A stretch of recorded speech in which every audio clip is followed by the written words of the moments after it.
Today I'm doing a very serious video. This is, I don't know how many times I've redone it now, between AOL interfering with it and me running over 10 minutes and 59 seconds. This is a very important video for you all out there. Okay? What's it about? Probably the worst hypocrites of them all.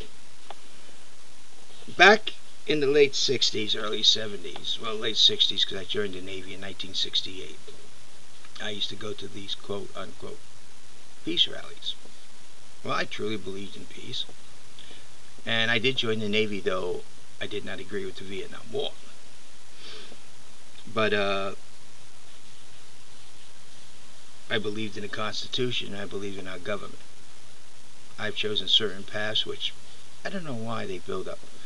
But the reason I'm bringing this up is because I was in an experience where a peace rally, supposedly a peace rally, and then when some Marines got up there to talk and the people didn't want to hear what they had to say, they jumped up and wanted to, fight with them, beat them up and stuff. And I jumped up and called them all liars and hypocrites. I mean, if they want to fight, we had a place for them to go. It was called Vietnam. These people have a right to speak too. Why do I bring that up? Well, also, I experienced very similar feelings this past weekend. I went around at a flea market and handed out some of my Vote 2012 and suggested them to check me out. And I come up to this group that was selling hunting knives and all kinds of hunting gear, and they were talking, and I handed the cards to them. And this one guy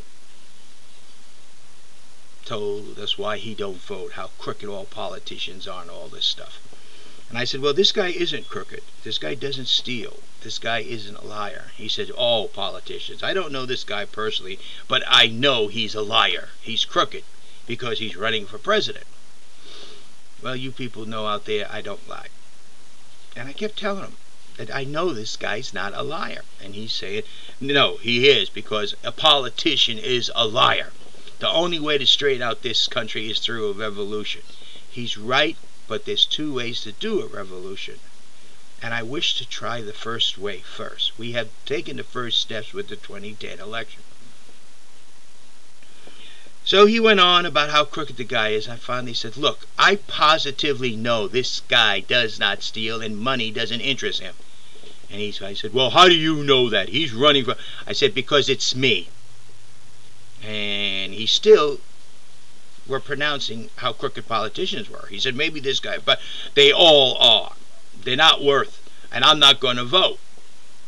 Well, before you go and pick up your gun and decide to go against the government that way, I'm going to tell you some things and think about it very seriously. First, check out what revolutions throughout the world have accomplished on very constitutional governments. All you're going to do is remove someone from Congress and put someone else in. You'll get the very same type person. So what have you accomplished? Absolutely nothing. Then why not try it my way first? I mean, I'll be ready to pick up a gun to defend the Constitution of the United States. I have done it my whole life.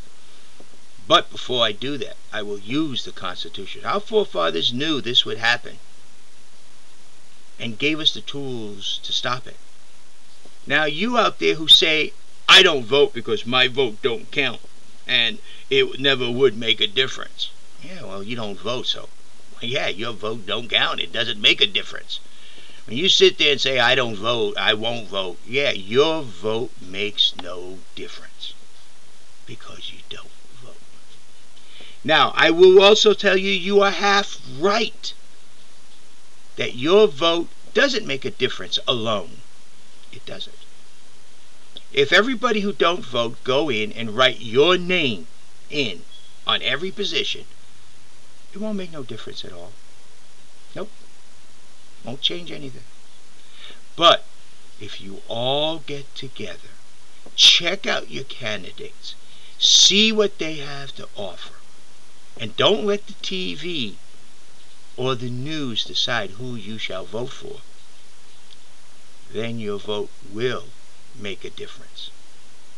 One individual vote doesn't make a difference.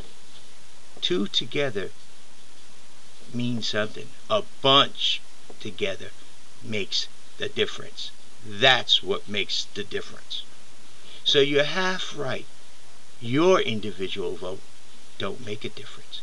But when it's put together with others, it does.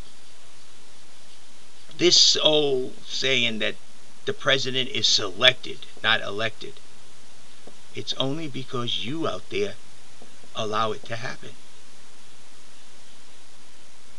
But I can tell you, in the last election, over 8 million, almost 8,800,000 people decided they were going to make a difference. And they did. Sure, we didn't win, but we will this time. Now, what do I have to offer? Me, myself. My strong belief in the Constitution. That I am to serve you, the people, not a government. And that federal government is too large. Our tax system is completely wrong. Now you might say, well, what evidence you got to prove any of that? Well, when you all say term limits for congressmen, I say don't give Congress that power. That is reserved for the states, as in accordance to the 10th Amendment. It says if it's not here in the Constitution, it is left for the states. Doesn't say you can't do term limits. Nowhere does it say. But it says the states have that power. Why do you want to give more power to the Constitution? Why do you want to give more, to the federal government, Congress? In one breath you say limit Congress, in the next breath you say give them more authority. Exercise your citizenship. Exercise the rights of the states. That's what I say. It's up to each individual state to set the term limits, not Congress. It's up to the states to start claiming their authority in accordance with the Constitution. Also, check out the Constitutionalist Party. We are to serve the people and to protect and defend the Constitution of the United States as it is written, and to ensure it remains the supreme law of the land, and that no other document will ever overcome or replace it. The Constitution of the United States shall be and always the supreme law of our land. So you people out there, check out the Constitutionalist Party if you wish to join. Your oath is that you will serve the people and protect the Constitution and ensure that it remains the supreme law of the land above all other documents. But you who don't vote, you're a hypocrite. You're a phony. Because you're 100% right. Your vote doesn't count. It never was cast. So why should it count? Your vote don't make a difference. And you're right alone. You're half right. Alone your vote don't. But when you combine it with others and it becomes the masses, then your vote does count. And it will make a difference. Your vote's more powerful than any other gun that you could pick up. Your vote's more powerful than a nuclear bomb. You just don't realize it. You have to understand what you are practicing is why your vote doesn't count. Those who don't vote can't say anything else because they haven't tried. You had given up. You want the easy way out, the only way you know. Fight, fight, fight. But there's much more at stake. The gun is the last resort, not the first. And you got to understand that. That's what you want for a government. A government to serve the people. A government that will stand for the Constitution. And a government who will hold back the gun to the very last resort. I guess that's what I'm made of. Sorry. And a man who proved himself as a leader and established and knows what leadership is and knows the consequences of leadership and decisions. So check out the Constitutionist Party, and check out JD.